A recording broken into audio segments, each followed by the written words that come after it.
የተወደዳችሁ የ22 ቤተሰቦች እንዴት ናችሁ? ሰላም ነው? ተክሌ ብርሃን መስቀል ነኝ። ዛሬ አዲስ ቪዲዮ ይዤላችሁ ቀርቤያለሁ። ይዤላችሁ የቀረብኩት የድምጽ ልምምድ የምታደርጉበትን በየቀኑ የምትለማመዱበትን በአጭር ጊዜ ውስጥ በድምጻችሁ ላይ ከፍተኛ ለውጥ የምታዩበትን ቪዲዮ ነው። እነዚህ ልምምዶች በየቀኑ ተለማመዷቸው። ቪዲዮዎቹን ቀጥታ በኢንተርኔት መመልከት ትችላላችሁ።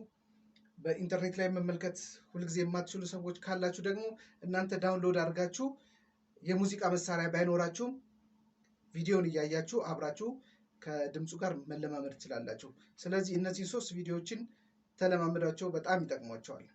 አዲስ የሆናችሁ ሰዎች ሰብስክራይብ አድርጉ። የዩቲዩብ ቤተሰቦች እናንተ ኮሜንት እና ላይክ እንድታደርጉ ቪዲዮዎችንም ለሌሎች ሰዎች እንድታጋሩልኝ በዚህ አጋጣሚ ጠይቃችኋለሁ። ወደ ልምምዱ እንሂድ። የመጀመሪያው ልምምድ የብሪዚንግ ኤክሰርሳይዝ ነው። የብሪዚንግ ኤክሰርሳይዝ እንዴት እንደሚሰራ ከዚህ በፊት ባቀረብኩት ቪዲዮ አይታችኋል። ያላያችሁ ካላችሁ ደግሞ ዲስክሪፕሽን ቦክሱ ላይ ያስቀምጥላችኋለሁ፣ መመልከት ትችላላችሁ። ዛሬ ግን የምንሰራው አየር ወደ ሳምባችን በበቂ ሁኔታ እናስገባና ያስገባነውን አየር ቀስ ብለን እናስወጣለን። ይሄ ጥቅሙ ምንድነው? ከዚህ በፊት እንደነገርኳችሁ ረዘም ያሉ ድምጾችን ስናወጣ ትንፋሽ እንዳያጥረን፣ ትንፋሻችን እንዳይቆራረጥ የሚረዳን ስለሆነ አየር በበቂ ሁኔታ ወደ ውስጥ እናስገባለን። ሳምባችን ውስጥ በዲያፍራማችን እገዛ ለአንድ ደቂቃ ያክል ይህንን በየዕለቱ ብትለማመዱት የትንፋሽ ችግራችሁን መቅረፍ ትችላላችሁ ማለት ነው። ይህንን ተለማመዱት። አሁን ወደ ቪዲዮ እንሂድ።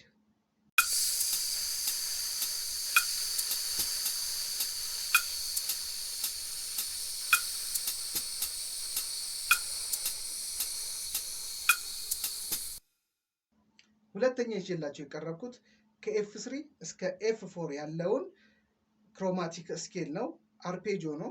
ያንን ቪዲዮ ላይ እያያችሁ ድምፁን እየሰማችሁ ከሱ ጋር አብራችሁ ሁል ጊዜ በየዕለቱ ብትለማመዱ ይህም በድምፃችሁ ላይ ከፍተኛ ለውጥ የምታዩበት የልምምድ አይነት ነው።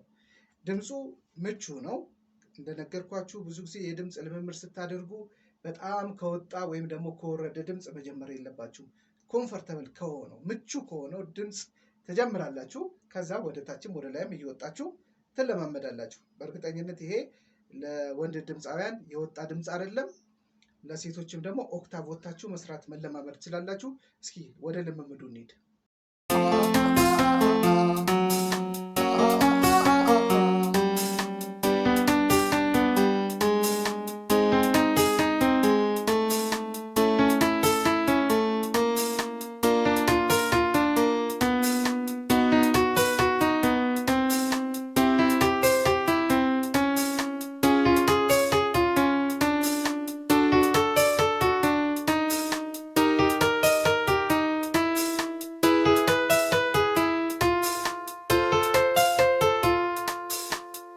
ለዛሬ የመጨረሻውን ይዤላችሁ የቀረብኩት ሶስተኛው የልምምድ አይነት ከሲ3 እስከ ሲ4 ያለውን ለቴነር ድምፃውያን የወረደ ነው።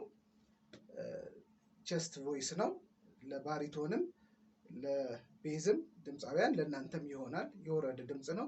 ይህንን ክሮማቲክ ነው። ይህንንም ተለማመዱት። የሴት ድምፃውያን ደግሞ እናንተ ደግሞ 2 ኦክታቭ ወጥታችሁ መለማመድ ትችላላችሁ። ይሄም በድምጻችሁ ላይ ከፍተኛ ለውጥ ያመጣል። ሌሎች የልምምድ አይነቶችን ደግሞ በሌላ ጊዜ በሚቀጥለው ሳምንት ደግሞ ይዤላችሁ ቀርባለሁ። አዲስ የሆናችሁ ሰብስክራይብ አድርጉ። የዩቲዩብ ቤተሰቦች እናንተ ቪዲዮዎችን ለሌሎች አጋሩ። በሚቀጥለው ቆንጆ የምትወዱትን ትምህርት ይዤላችሁ ቀርባለሁ። እስከዛው ሰላም።